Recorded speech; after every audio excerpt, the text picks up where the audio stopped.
ذرا آپ کتابیں اٹھا کے دیکھ لیں کہ حضور کے صحابہ میں جو عشرہ مبشرہ ہیں، یعنی جن 10 لوگوں کو حضور نے جنت کی بشارت دی ہے، اس سے بڑی بات کیا ہو سکتی ہے؟ جن کو حضور کہتے ہیں کہ یہ جنتی ہیں، ویسے تو سارے صحابہ جنتی ہیں، لیکن یہ بڑا اعزاز ہے نا کہ اللہ کا نبی اللہ کی خبر دینے کے بعد ان کو کہے کہ تم جنتی ہو۔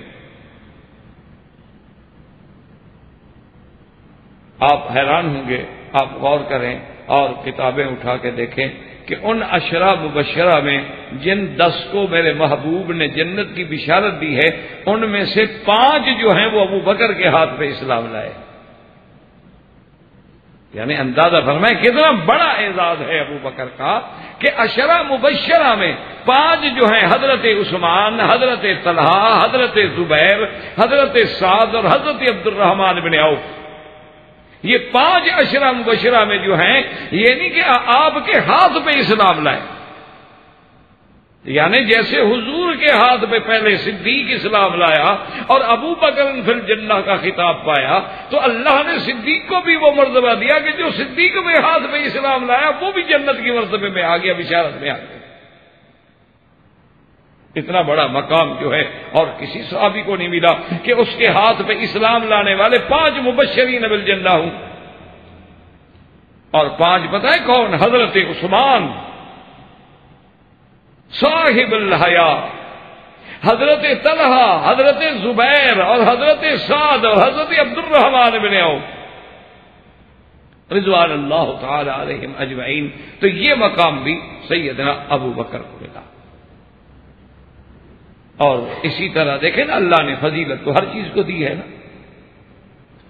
جیسے یاد رکھیں کہ زمانے میں میرے محبوب کا زمانہ افضل ہے، اسی طرح آپ دیکھیں تو اللہ نے تاروں میں چاند افضل بنا دیا، اللہ نے ہفتے میں جمعہ کو افضل بنا دیا، اللہ نے سال میں یوم عرفہ کو افضل بنا دیا، اللہ نے راتوں میں لیلۃ القدر کو افضل بنا دیا، اللہ تبارک و تعالی نے تمام امتوں میں صحابہ کو افضل بنا دیا، اور حضور کے سارے صحابہ میں پھر صدیق کو افضل بنا دیا رضی اللہ تعالی عنہ وارضاہ۔ اور اللہ کی شان دیکھیں کہ یہ خداوند قدوس کا نظام ہے کہ خلفاء راشدین سب کہہ دیں رضوان اللہ علیہم اجمعین، کتنی بڑی شان ہے، یہ اللہ کا نظام ہے۔ دیکھیں نا جی میرا بھائی، آپ غور فرمائیں کہ پیغمبر تو سارے شان والے، رسول سارے شان والے، ہمارا ایمان ہے، کتابیں اللہ کی ساری شان والی، ملائکہ سارے شان والے، لیکن ذرا غور کریں، یہ اللہ کی تقسیم دیکھیں، اللہ کی تقسیم کو بھلا کوئی روک سکتا ہے؟ کبھی پھونکوں سے بھی چراغ بجھائے جا سکتے؟ آپ غور کر کے دیکھیں ذرا کہ اس فرشتوں کا کتنی تعداد ہے، کوئی نہیں جانتا۔ اللہ کا قرآن ہے کہ وَمَا يَعْلَمُ جُنُودَ رَبِّكَ إِلَّا هُوَ، میرا محبوب اللہ کا جو لشکر ہے فرشتوں کا، اس کا عدد کوئی نہیں جانتا مگر اللہ۔ لیکن ان میں فضیلت کس کو ملی؟ 4۔ اللہ کے ملائکہ بے شمار ہیں، لیکن فضیلت کس کو ملی؟ 4 کو، جبرائیل، میکائیل، اسرافیل، اسرائیل، اور 5ویں کا تو کسی کو نام بھی نہیں آتا۔ یعنی جہاں کتابیں آپ کو کھولیں گے یہی آپ کو 4 نام ملیں گے۔ قرآن میں جبرائیل و میکائیل، اور کہیں ملک الموت آ گیا، اسی طریقے سے اسرافیل آ گیا۔ تو اللہ نے اتنے کروڑہا 10 کروڑہا فرشتے جو ہیں ان میں فضیلت بخشی، تو 4 فرشتوں کو اللہ نے 123 کتابیں اتاری، لیکن فضیلت ملی تو 4 کو بھی نہیں۔ کہ آج پوری امت، پوری دنیا کی کتابیں کنگھال ڈالیں، آپ بڑے سے بڑا تیر ماریں گے، کیا نام نظر آئیں گے؟ تورات، انجیل، زبور، قرآن، اور آپ کو کچھ نظر ہی نہیں آتا۔ تو اللہ نے ان کتابوں میں اللہ کی اتاری ہوئی کتابیں، ہمارا ایمان ہے ساری افضل، یہ اللہ کا کلام ہے، اللہ کی کتاب ہے، لیکن اللہ نے جو شہرت بخشی وہ ان 4 کو بخشی، اور کسی کو نہیں مل سکی۔ اچھا، اسی طرح خدا کی قدرت دیکھیں، اللہ نے کتنے پہاڑ پیدا کیے ہیں، لیکن پہاڑوں میں بھی شہرت ملی تو 4 کو ملی۔ اب یہ اللہ کا نظام ہے، کوئی بندوں کا نظام تو ہے نہیں۔ کہ پہاڑوں میں بھی 4 پہاڑ، ایک طور سینا جہاں موسیٰ علیہ السلام کے ساتھ اللہ نے کلام فرمایا، اسی طرح جبل احد جس کو حضور صلی اللہ علیہ وسلم نے اپنا محبوب فرمایا کہ ھذا جبل یحبنا ونحبہ، اس سے بڑی بات کیا ہو سکتی ہے اور پہاڑ کی۔ اسی طرح علماء نے فرمایا کہ دیکھیں کہ غار حرا ہے اور غار ثور کہ جن کا ذکر جو ہے قیامت تک زندہ رہے گا، وہاں قرآن اترا، یہاں میرا مدنی محمد مصطفیٰ اترے، وہاں اللہ کی وحی اتری نبی پر، اور یہاں غار والی رات جو ہے ہجرت والی رات میرا مدنی اترا ہے۔ تو ان 4 پہاڑوں کو جو اللہ نے مقام بخشا ہے وہ کسی کو نہیں ملا۔ اب یہ اللہ کا نظام۔ اچھا دنیا میں دریا اور نہریں کتنی ہوں گی؟ صرف آپ بنگلہ دیش کی نہریں دریا گرنے شروع کریں تو تھک جائیں، جدھر جاؤ دریا ہے، انڈونیشیا میں جدھر جاؤ دریا ہے، پانی ہی پانی ہے، جزائر ہی جزائر ہے۔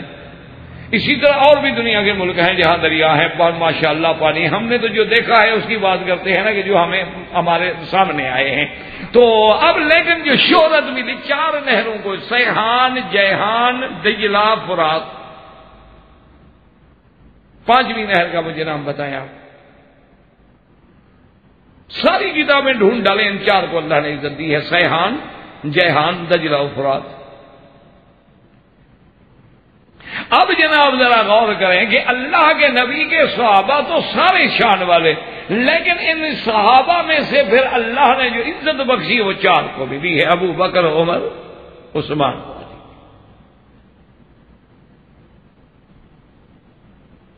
جو ان کو ملی رضوان اللہ علیہم اجمعین وہ کسی کو نہیں ملی۔ اچھا اور آگے جائیں کہ ان کے بعد اللہ نے ائمہ فقہ میں سے جو شہرت 4 ائمہ کو بخشی ہے، پھر کائنات میں کسی 5ویں کو نہیں ملی۔ امام ابو حنیفہ رحمۃ اللہ علیہ، امام مالک رحمۃ اللہ علیہ، امام شافعی رحمۃ اللہ علیہ، امام احمد ابن حنبل رحمۃ اللہ علیہ، بڑے بڑے فحول العلماء لوگ پیدا ہوئے، لیکن ان 4 سے اپنے آپ کو باہر نہ نکال سکے۔ ایک ہوتی ہے میرا بھائی کہنے کی باتیں، ایک ہوتی ہے حقائق، واقعہ، یعنی جو جس چیز کا اب میرے سامنے مثلا قرآن شریف رکھا ہے، اس کا کیا انکار ہو سکتا ہے؟ ایک واقعہ ہے، حقیقت ہے، حقیقت ثابتہ ہے، اس کا کیسے انکار کریں؟ آپ دیکھ لیں کہ بڑے بڑے محدث پیدا ہوئے، بڑے بڑے مؤرخ پیدا ہوئے، بڑے بڑے علماء پیدا ہوئے، بڑے بڑے علامہ، فہامہ، بڑے بڑے فحول العلماء پیدا ہوئے ہیں، لیکن اب دیکھو امام ابو یوسف کو دیکھیں، وہ خود کوئی چھوٹا آدمی ہے، امام محمد کو دیکھیں، امام ظفر کو دیکھیں، کتنے بڑے لوگ ہیں، امام نووی کو دیکھیں، بڑے لوگ پیدا ہوئے ہیں، لیکن کوئی آدمی ائمہ 4 سے باہر نہ جا سکا۔ آپ کوئی کتاب کھول لیں، تفسیر کی کتاب کھول لیں، آپ کوئی حدیث کی شرح مبارک کھول لیں، آپ کوئی کسی یعنی بڑے سے بڑی علمی کتاب کو کھول لیں، مثلا تفسیر ابن کثیر تو چلو مکے میں عام ملتی ہے، آپ وہ تو آپ انشاءاللہ دیکھ بھی سکتے ہیں، پڑھ بھی سکتے ہیں اللہ کی نعمت سے۔ آپ دیکھیں گے کہ حالانکہ ابن کثیر خود بہت بڑا محدث ہے،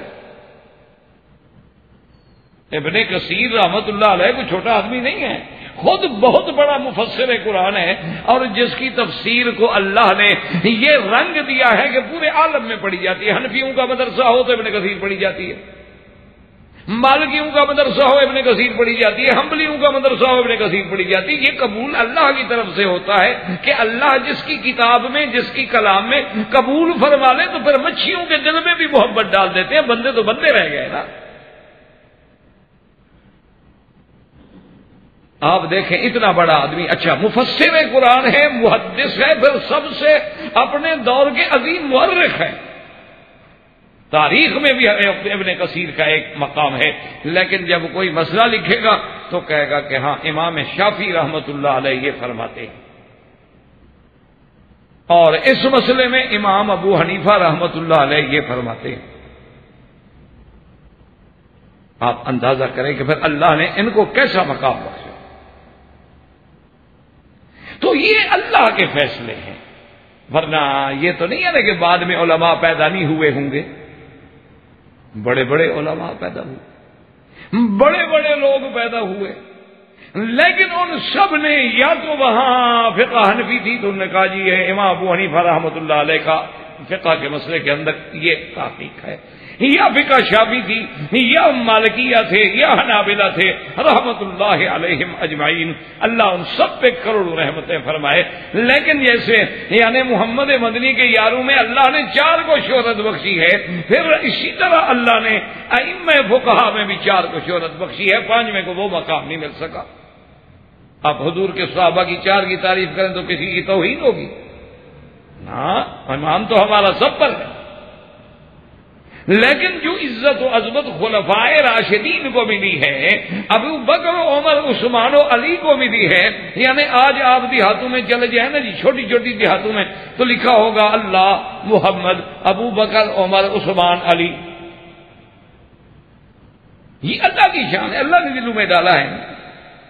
جیسے آپ کے حیدرآباد میں نے پہلے بھی ایک دفعہ تقریب میں آپ کو بتایا تھا کہ وہاں جو 4 مینار ہے اور مکہ منزل ہے اور مدینہ منزل ہے، تو اسی سے میں نے میرے ذہن میں آیا تھا جو بات کی، اور پھر وہاں کے الحمدللہ اخبارات نے بھی اسے بڑی اہمیت دی، اللہ انہیں جزائے خیر دے. میں نے کہا اصل بات یہ تھی کہ نظام یہ بتانا چاہتے تھے لوگوں کو کہ میرا عقیدہ کیا ہے، بتانا یہ چاہتے تھے کہ میرا تعلق جو ہے وہ مکہ مدینے سے ہے، ابو بکر عمر عثمان علی سے ہے، ورنہ 4 مینار بنانے کے بجائے 3 بنا دیتے، 5 بنا دیتے.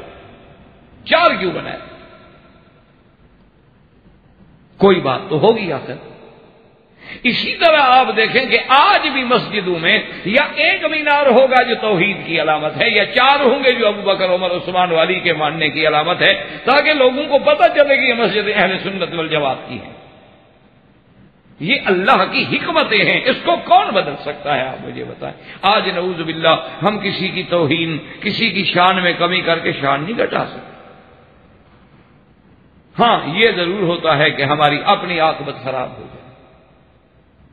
اچھا اسی طرح تھوڑا سا غور کریں پھر اللہ تبارک و تعالی نے جیسے کہ 4 ملائکہ میں فرشتوں میں 4 افضل، پھر 4 میں سب سے زیادہ شان ایک کو ملی جبرائیل، پھر وہ میکائیل کو بھی نہیں ملی کہ تمام انبیاء تک وحی لانے والے کون ہیں؟ جبرائیل. یعنی غور کریں کہ اللہ کے فیصلے ہیں میرے عزیز. ہم مانتے ہیں کہ میرا اللہ جو چاہتے ہیں، اور اللہ کے ہر امر میں حکمت ہے. ملائکہ میں ان 4 میں سے پھر ایک کو شہرت ملی، ابو بکر. 4 پہاڑوں میں سے پھر ایک پہاڑ کو لوگوں نے یاد رکھا، جبل احد. اور اسی طریقے سے دیکھ لیں کہ حضور صلی اللہ علیہ وسلم کے 4 صحابہ میں سے پھر ابو بکر کو جو مقام ملا، اور 4 ائمہ میں امام ابو حنیفہ کو جو مقام ملا وہ کسی کو نہیں. یہ اللہ کی شان، یہ اللہ کے فیصلے ہیں، اللہ تبارک و تعالیٰ کی رحمتیں ہیں. اللہ تبارک و تعالیٰ کے حکم کے بغیر کوئی پتہ بھی نہیں ہلتا ہے، ورنہ ہم احترام سب کا کریں گے اور کسی کی شان میں قطعی طور پر اللہ معاف فرمائے، اللہ معاف فرمائے. کیونکہ ہمارا یہ ایمان ہے کہ صحابہ کے بارے میں، ائمہ محدثین کے بارے میں، ائمہ مجتہدین کے بارے میں، ائمہ فقہا کے بارے میں، اولیاء اللہ کے بارے میں یا علماء کے بارے میں برائی کا کرنا تو بڑی بات ہے، سوچنا بھی اپنی عاقبت خراب کرنے کے برابر ہوتا.